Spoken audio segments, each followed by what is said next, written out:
কিভাবে পৃথিবীতে আনলেন। একদিন আমাদের সনাতন ধর্মে তৎকালীন সময় ছেলে যখন একটু কথা বলতে শিখতে কিছুদিন গেলে না, একটু হাঁটা, কোনো মতে একটু কাজ শিখলে তাকে গুরুকুলে ভর্তি করে দেওয়া হতো, তাই না বাবা? আগে গুরুকুল ছিল না, এখন গুরুকুল হারিয়ে গেছে। সংস্কৃত কলেজ বলবেন, বাংলাদেশে এখন সংস্কৃত পালি বোর্ডে বেতনই মাত্র 200 টাকা নাকি জন, 140 টাকা বেতন। সারা বাংলাদেশে জেনারেল লেখাপড়ার জন্য শিক্ষকরা অন্বেষণ করছে। সব শিক্ষকদের বেতন বাড়াইছে প্রত্যেক সরকার, 71-এর পরে যত সরকার আসছে, কিন্তু খালি শুধু বেতন বাড়ায়নি সনাতন ধর্ম অবলম্বনকারী ওই পালি বোর্ডের সংস্কৃত কলেজ এবং সংস্কৃত স্কুলের এই শিক্ষকদের কোনো বেতন কোনো সরকার বাড়ায়নি। হ্যাঁ, বাড়িয়েছে। এর মূলত কারণ কি জানেন? যাতে মূল থেকে তুলে দেওয়ার উদ্দেশ্য।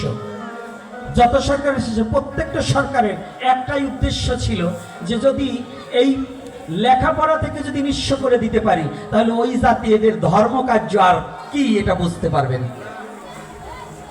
এই ধর্ম থেকে সরিয়ে রাখার জন্য এরা বাংলাদেশের বুকে সমস্ত কিছুর উন্নত করেছে, কিন্তু কেবলমাত্র সনাতনীদের সংস্কৃত বোর্ডের কোনো উন্নত করে নাই।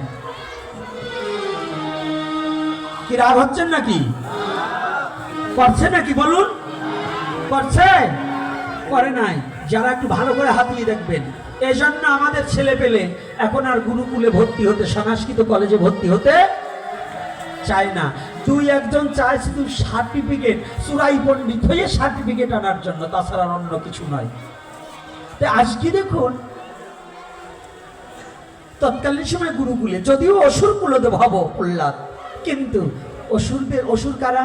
অসুর তো আমাদের মতো, এই আমাদের মধ্যে অসুর আছে না বাবা? আগে ছোটবেলায় চোরের কথা শুনলে ভাবতাম চোরের বুঝি বড় বড় শিং আছে, চোরের বুঝি বড় বড় চোখ, চোরের বুঝি হাত পা বড় বড়, এগুলো ভাবতাম। সত্য কথা বলছি। কিন্তু যখন একটু বুঝতে শিখেছি তখন দেখলাম চোরও ঠিক আমাদের মতোই। কি চোর কাদের মতো? দেখবেন এই সাধুর বেশেও এইরকম রঙিন কাপড় পরে মোটা মালা নিয়েও চোর কিন্তু এই জায়গাও থাকতে পারে। কি পারে কিনা? কি এরকম চোর আছে কিনা? মিথ্যা না সত্য? সাধু বেশেও শয়তান আছে কিনা? এইটা কিন্তু চিনে নেবেন। এই জন্য চোরও কিন্তু এই আমাদের মতো, অসুরও আমাদের মতোই, কিন্তু আচরণটা তার অসুরের মতো। দেখতে ঠিক মানুষের মতো, আচরণ কার মতো? অসুরের মতো। অসুর কাকে বলছে? যার নৈতিক চরিত্র ভালো না, যার ধর্ম জ্ঞান নাই, যে প্রবৃত্ত নির্বৃত্ত বোঝে না। প্রবৃত্ত অন্যায় কাজে ঢোকে, আর নির্বৃত্ত মানে অন্যায় থেকে বেরোতে পারে না, এটাই তো অসুর। শ্রীমদ্ ভগবদ গীতায় বললেন আসরিক ভাবাপন্ন ব্যক্তি প্রবৃত্ত নিবৃত্ত কোনটাই জ্ঞান থাকে না। কি রাধে রাধে? জ্ঞান থাকে নাকি? তাহলে প্রবৃত্ত নিবৃত্ত কোনটাই জ্ঞান থাকে না। তো যদি না থেকে থাকে তাহলে অসুর তো আমাদের মতোই। তাই প্রহ্লাদের বাবা ঠিক করলেন ওকে পাঠশালায় দিতে হবে। পাঠশালা চেনেন তো? আগে যেমন ছিল দেখুন সনাতনীদেরকে কত নিঃস্ব করেছে। আগে আদর্শ লিপি ছিল, এখন কিন্তু আদর্শ লিপি নেই।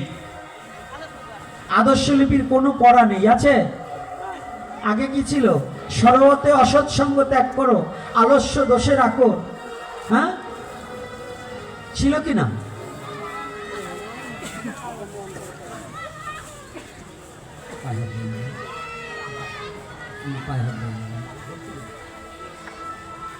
জয় শ্রী রাধে, জয় হৃদয়।